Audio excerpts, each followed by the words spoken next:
All right, in this video, we're going to go ahead and do the double replacement lab. So in the first circle, you can see I've got a little strip of dark paper there so that you can see the combinations of solutions on the white and also on the dark. So in the first circle, I'm going to add calcium nitrate. You can see that's clear and colorless. I'm just going to put a couple drops there. And then I'm going to add a couple of drops of potassium chloride.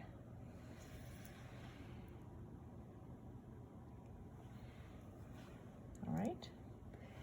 For B, I'm going to add sodium hydroxide.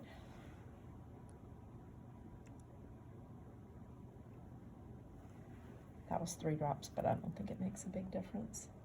And then I'm going to add calcium nitrate. So remember, you should be making some observations as we do these. For C, you have sodium hydroxide. And then you have lead 2 nitrate. You can see these are pretty much all clear and colorless. And then for D, we once again have sodium hydroxide. And then we have copper 2 sulfate.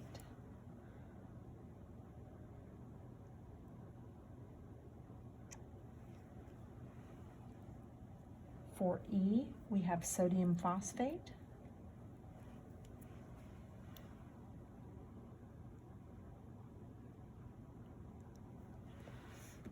And then calcium nitrate.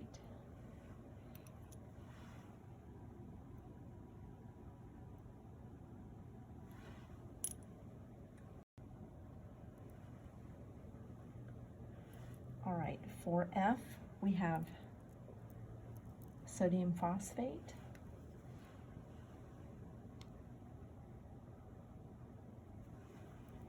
and copper 2 sulfate.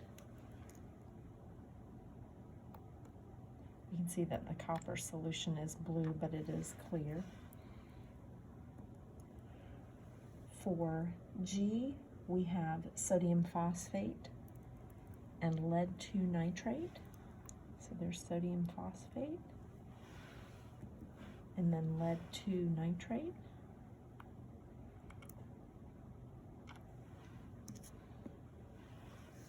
And then for H, we have lead 2 nitrate. Oops. And then potassium chloride.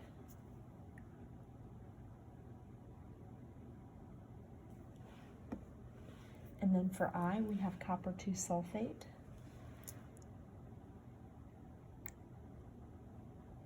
That's just a little bubble. Let me see if I can, that's a little air bubble. Okay. And then potassium chloride there.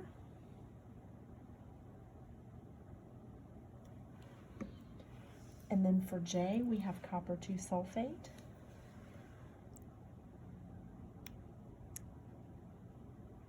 And lead 2 nitrate.